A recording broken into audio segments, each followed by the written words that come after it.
118. Tamu pencabut nyawa. Pov Ibu Harum.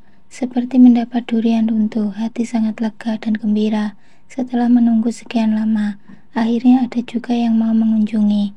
Saat seorang petugas memanggil namaku, penuh haru, aku melangkah tergesa mengikutinya menuju ruangan khusus bertemu keluarga. Mudah-mudahan itu Harum.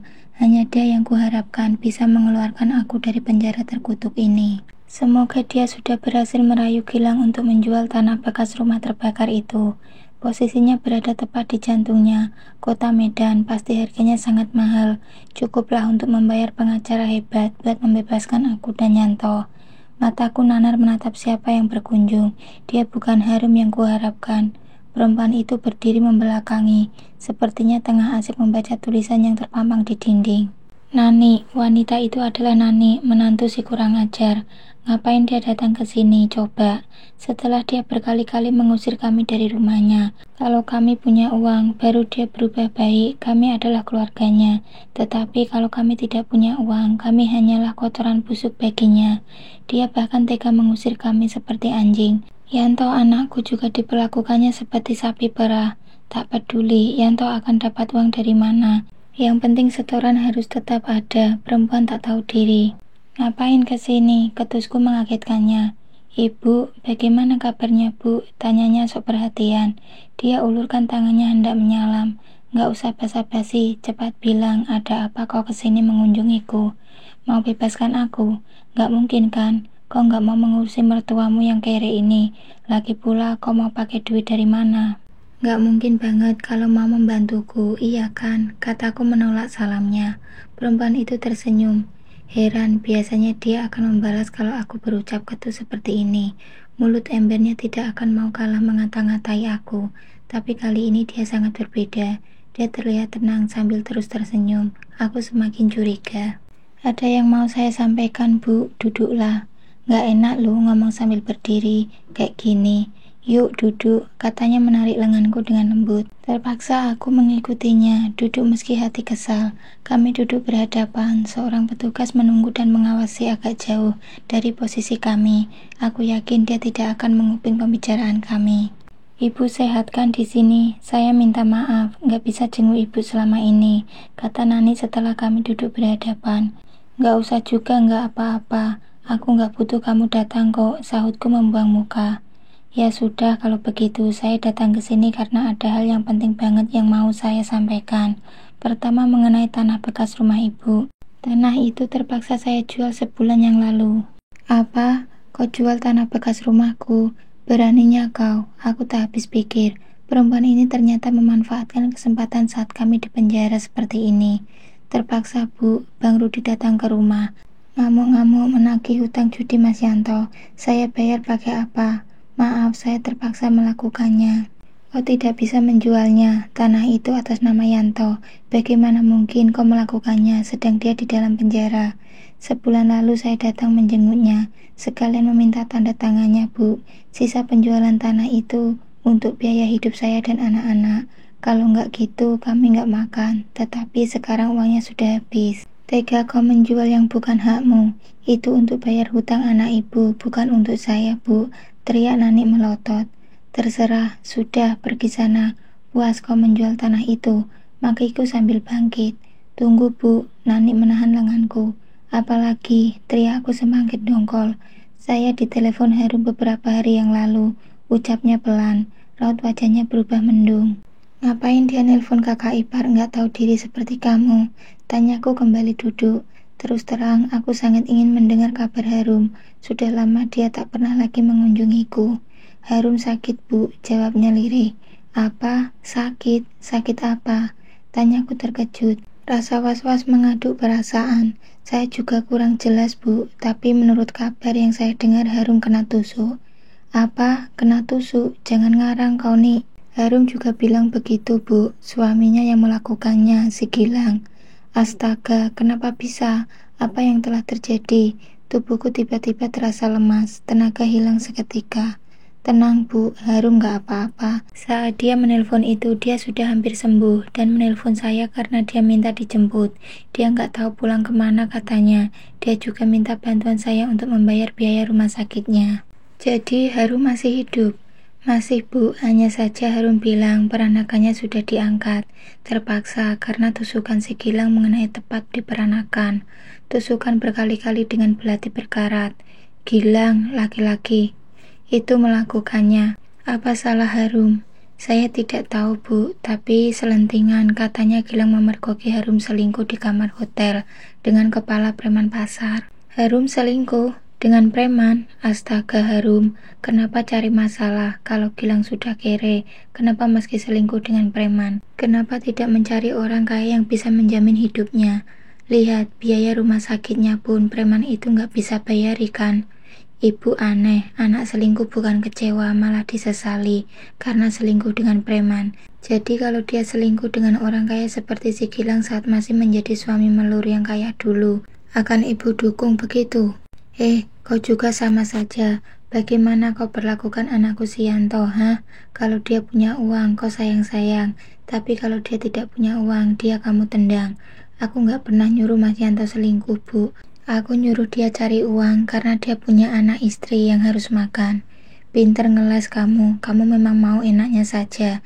Tuh Harum sakit, minta dijemput. Pasti gak kau jemput, iya kan? Ya enggak lah, ngapain aku jemput? Di kampung dia enggak diterima warga lagi. Mau aku taruh di mana dia nanti? Kau enggak bisa bilang ke warga kalau dia itu adik iparmu. Percuma punya menantu, enggak pernah bisa membantu. Tepat sekali, aku senang ibu mengatakan itu. Perempuan itu terlihat senang. Aneh, dikata-katain malah senang. Apa maksudmu? Dasar menantu gendeng. Sungutku tak habis pikir. Sebenarnya tujuan utama aku kesini mau bilang sama ibu kalau aku sudah menggugat pisah Mas Yanto. Apa? Kau gugat pisah Yanto? Apa maksudmu? Teriakku. Kembali perempuan itu membuatku terkejut. Iya Bu, saya mau pamit dan minta maaf bila selama ini kita sering berantem dan berselisih paham. Surat keterangan pisah dari kepala desa sudah saya antar tadi ke lapas Mas Yanto. Surat cerai dari pengadilan akan segera menyusul, sedang diurus oleh Bapak. Nani mengatakan itu tanpa beban, seolah itu adalah hal yang wajar baginya. Kau sadar apa yang kau lakukan ini, Nik? Kau gugat pisah suamimu saat dia di dalam penjara. Tanyaku semakin lemas. Bab 119. Bedanya baik dengan naif itu apa? Sadar Bu, saya butuh uang untuk makan saya dan anak-anak. Mas Yanto tidak bisa memenuhi tugasnya sebagai kepala keluarga. Selama ini pun dia tak pernah bertanggung jawab. Kerjanya judi, melulu, pulang bukannya bawa uang, tapi malah bawa tagihan. Orang tua saya malu Bu, makanya saya gugat pisah. Lirih Nani dengan tatapan sayu seolah penuh penyesalan. Kau memang menantu tak tahu diri, bukannya bantu suami malah nambah masalah baru. Harusnya itu kau ngurusi Harum, entah di mana dia sekarang, bukan malah mikirin diri sendiri. Maaf Bu, saya tak tahan lagi. Sudah ya Bu, saya pamit. Takut kemalaman pulangnya, Bapak sudah nunggu di luar. Perempuan hebat, jadi kau kesini didampingi bapakmu. Dia tidak bermaksud menemuiku. Keluarga sombong, pergi kau sana. Kau pikir Yanto akan hancur kalau pisah denganmu? Enggak bakal, 1000 perempuan sepertimu pasti masih bisa dia dapatkan. Mudah-mudahan Bu, semoga Mas Yanto bisa ikhlas. Saat saya serahkan surat itu tadi, dia menangis meraung-raung. Enggak mau pisah katanya Bu. Dengan doa dari ibu, saya yakin dia akan kuat sekarang. Pergi sana, aku gak mau ngelihat muka kamu lagi. Oh iya, jangan harap kami mau menampung anak-anakmu, pelihara sendiri. Kami gak akan mau membantu biaya hidupnya, tegasku. Alhamdulillah, itu yang aku harapkan Bu. Aku mau semua anak-anak ikut aku. Bapak masih sanggup membiayai hidupku dan cucu-cucunya. Sombong, wih, pergi sana. Aku meludah ke arahnya. Perempuan itu tersenyum pongah. Aku langsung bangkit meninggalkannya. Petugas mengantarku kembali ke dalam. Kuhenyakkan tubuh di lantai kasar dan kotor. Kepalaku terasa sangat sakit. Berbagai masalah datang bertubi-tubi. Hukuman di penjara ini sudah sangat berat. Kini ditambah lagi dengan berbagai masalah yang melanda. Belum lagi masalah Harum. Entah di mana saat ini Harum berada. Apakah luka bekas tusuk di perutnya itu sudah sembuh atau tidak? Harum sangat kubanggakan. Harum anak gadisku yang tercantik. Harapanku untuk meraih segala impian. Kenapa bisa hidupnya begitu malang, hidup terlunta-lunta, perempuan yang tak sempurna lagi, mau jadi apa dia hidup tanpa rahim. Harum, kasihan kau nak. Sekarang tambah lagi masalah Yanto. Istri durhakanya itu malah menggugat cerai saat dia masih di dalam penjara. Perempuan brengsek, tega dia menghancurkan hati anakku. Yanto, semoga kau baik-baik saja, nak. Semua ini gara-gara si Melur, perempuan sial itu yang telah menghancurkan segala harapanku. Dia yang telah menghancurkan hidup anak-anakku. Coba dia pasrah saja dicerai sama Gilang, pasti semua ini nggak akan terjadi. Harum bisa hidup enak menjadi nyonya Gilang. Yanto ikut hidup senang menikmati segala fasilitas keluarga kaya itu. Aku tinggal foya-foya menikmati segalanya. Segala impianku hancur karena Melur. Awas kalau aku sudah keluar dari penjara ini nanti, akan aku balas dia sehancur-hancurnya. Bu Dewi, seorang petugas kembali memanggilku. Saya, Bu, jawabku langsung bangkit. Ada berita duka, Bu. Anak ibu yang bernama Yanto ditemukan meninggal. Dugaan sementara dia bunuh diri. Aku tengah bermimpi. Ini mimpi bukan? Ya, ini hanya mimpi. Tidak mungkin anakku mati. Tidak mungkin. Pandanganku tiba-tiba gelap. Tubuhku terasa ringan. Aku tak ingat apa-apa lagi. Kembali, Pov Melur. Bentar Mel, Mas Diki keluar lagi dari dalam mobilnya. Aku dan Mas Reno membatalkan masuk ke dalam mobil Mas Andi. Kenapa Mas? Tanyaku menunggu dia mendekat.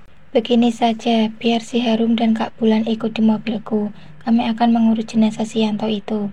Kamu dan Reno ke lapas perempuan. Memastikan kondisi Ibu Harum yang pingsan itu, sekaligus membicarakan tentang rencana pemakaman.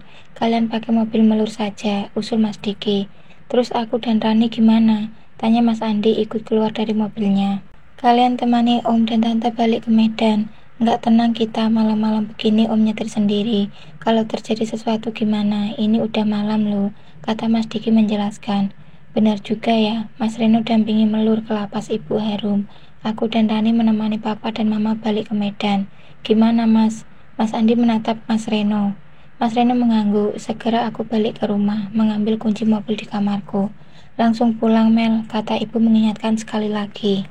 Aku agak gugup hanya berdua seperti ini di dalam mobil bersama Mas Reno. Ada rasa canggung, apalagi saat dia melirik ke samping, menatap lembut wajahku. Setelah sekian lama bertemu lagi, baru kali ini kami benar-benar berduaan. Pernah aku menemuinya ketika masih di panti, saat dia direhab dulu. Tapi di sana kami tidak berdua, banyak penghuni panti lain yang berlalu lalang di sekitar. Mas Reno melirikku lagi. Aku pura-pura tak melihat. Pandanganku lurus ke depan, menatap jalan raya yang mulai sepi kendaraan. Jantungku berdegup kencang saat tanganku diraihnya dengan tangan kiri, sementara tangan kanan memegang kemudi mobil. Sebenarnya aku selalu dengan sifatmu Mel. Kamu baik banget, hatimu begitu bersih. Tetapi kalau boleh jujur, aku merasa agak aneh. Aku terkesiap. Kalimat Mas Reno ambigu bagiku.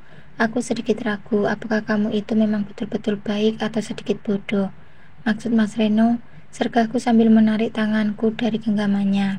Jangan marah, kita adalah pasangan bukan? Aku sangat mencintaimu sayang, tapi aku gak mau kamu tetap terbelenggu dengan sifatmu yang satu ini. Karena aku tetap mau mengurusi Harum, tanyaku mulai memahami arah pembicaraannya.